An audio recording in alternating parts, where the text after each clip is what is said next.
Assalamualaikum warahmatullahi wabarakatuh. Alhamdulillah wa syukurillah wassalatu wassalamu ala rasulillah wa ala alihi wa sahbihi wa mawalah amma ba'dah la hawla wa la quwata illa billah. Pemirsa sekalian, ada satu ayat yang sering saya kemukakan, yaitu Bismillahirrahmanirrahim. Fasiru fil ardi falyanzuru kaifa kana akibatul lil mukadzibin. Fasiru, maka berjalan-jalanlah kalian semua, fil ardi, di atas bumi ini, di dalam bumi ini semuanya. Falyanzuru, maka perhatikanlah oleh kalian semua, kaifa kana, bagaimana keadaan al mukadzibin, orang-orang yang mendustakan. Mari kita mencoba untuk menafsiri ayat tersebut secara sederhana dan secara ringkas. Saya saat ini sedang bersama keluarga, sedang melakukan perjalanan dalam rangka mengantar anak kembali ke Pondok Pesantren Ashabul Kahfi Semarang, dan kami mampir di Bandungan. Dan selama perjalanan memang kita oleh Allah diperintahkan untuk memperhatikan keadaan, akibat bagi orang-orang yang mendustakan. Tentu saja tidak hanya orang-orang yang mendustakan yang kita perhatikan, tetapi juga lil muttaqin, bagaimana keadaan kondisi orang-orang yang bertakwa. Maka wisata ini juga sering dimaknai sebagai ziarah. Fasiru, yang penting berjalan.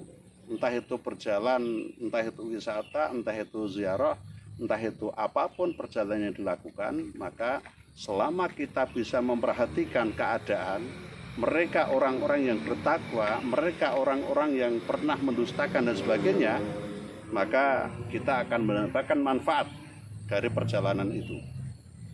Bagaimana cara memperhatikan? Di bumi ini bertebaran banyak sekali pemakaman, banyak sekali pusara-pusara orang-orang yang alim, banyak juga kuburan-kuburan orang-orang yang mendustakan tadi. Misalnya kita belajar dalam sejarah, ada tokoh jahat, ada tokoh baik. Mereka semuanya punya kuburan, mereka semuanya punya pusara, dan itu bertebaran hampir di seluruh muka bumi ini. Kalau dalam lingkup keagamaan ada makam para wali, ada makam para ulama, ada makam orang-orang soleh, tetapi juga ada makam tokoh-tokoh kafir, tokoh-tokoh musyrik, tokoh-tokoh pendusta agama dan sebagainya. Itu semuanya bisa kita tarik pelajaran dengan fasiru fil ardi, memperbanyak perjalanan di muka bumi. Anda ziarah ke makam ulama, di situ kemudian mempelajari tentang biografi ulama tersebut, perjuangannya, akhlaknya, ilmunya, dan sebagainya, maka panjenengan mendapatkan manfaat dari ulama tersebut. Anda kemudian mendatangi kuburan orang-orang yang dianggap jelek, kafir, dan sebagainya. Anda pelajari itu karakter dan sebagainya, maka Anda juga akan mendapatkan manfaatnya. Bahkan perjalanan tidak hanya dilakukan oleh orang-orang yang akan memupuk keimanan. Ada juga perjalanan ini dilakukan oleh mereka dalam rangka memupuk kejahatan. Tentu ini bukan termasuk kategori dari fasiru fil ardi falyanzuru tadi. Mereka datang dari jauh ke satu makam, misalnya di Gunung Kawi, Gunung Kemukus, dan sebagainya. Di sana apa? Mereka ingin mendapatkan kekayaan, mendapatkan popularitas, jabatan, dan sebagainya. Kalaupun orang-orang yang punya niat-niat yang seperti itu saja bisa melakukan, kenapa kita tidak? Kita yang menginginkan mendapatkan manfaat yang baik, mendapatkan pelajaran dan sebagainya, kenapa kita tidak melakukan hal itu? Tentu hukum masalah ini tidak satu pendapat. Ada yang mengatakan boleh, ada yang mengatakan tidak. Tapi bagi saya semua amal kebaikan bisa kita lakukan dalam rangka amanu wa amilus sholihat. Di Nusantara ini juga banyak bertebaran makam-makam yang orang itu dianggap baik atau buruk. Saya pernah berziarah ke makam Menak Jinggo di Mojokerto misalnya. Di sana katanya ada pusara kepala dari Menak Jinggo. Nah, tapi persoalan buruk atau baiknya Menak Jinggo tentu debatable. Bagi status quo yang memang berada di pihak Majapahit pada waktu itu, maka mengatakan Menak Jinggo pemberontak.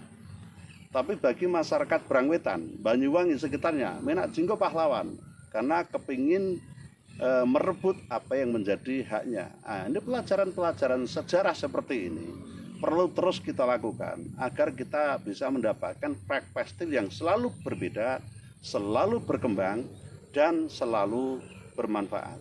Artinya, perjalanan yang kita lakukan tidak hanya sekedar perjalanan untuk mendapatkan kesenangan, untuk nutrisi hati semata, tetapi nutrisi hati dapat, nutrisi otak juga dapat, dan nutrisi zahir juga dapat. Ini kemanfaatan dari sebuah perjalanan.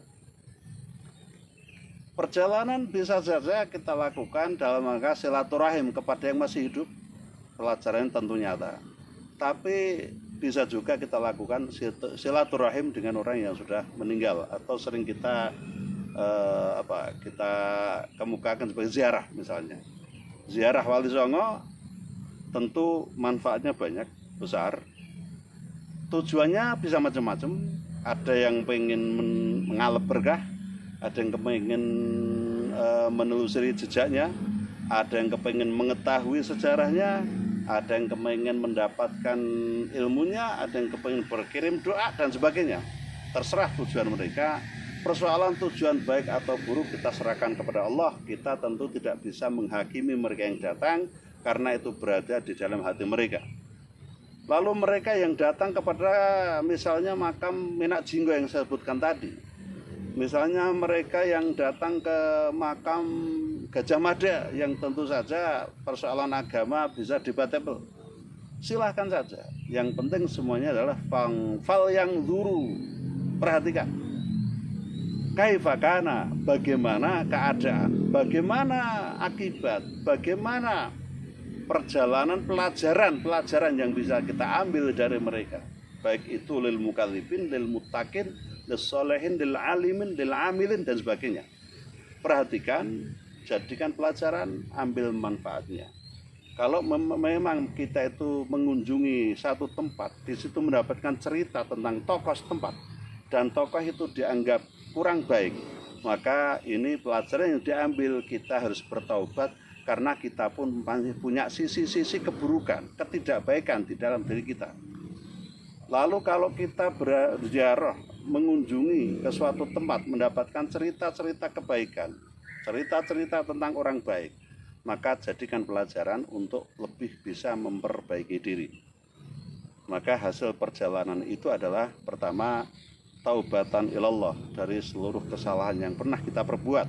Kalau kita belajar dari lil mukadzibin, orang-orang yang pernah mendustakan, atau kita bisa meningkatkan ketakwaan, keimanan, keagamaan, kemanfaatan, keilmuan dari orang-orang yang kita anggap baik.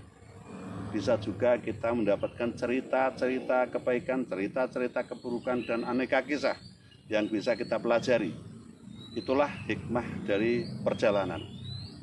Kembali lagi kita kemukakan ayat itu, fasiru fil ardi falyanzuru kaifa kana akibatul lil mukadzibin. Maka berjalanlah kamu di atas bumi, di dalam bumi ini, berjalanlah terus dan perhatikan bagaimana keadaan serta akibat, efek, kemudian jejak dari orang-orang yang pernah mendustakan. Kita ambil kebalikannya, perhatikanlah akibat bagi orang-orang yang membenarkan. Ini sama saja. Demikian, semoga bermanfaat dan semoga hati kita selalu di dalam kebahagiaan. Wallahul muwaffiq ila thariq. Wassalamualaikum warahmatullahi wabarakatuh.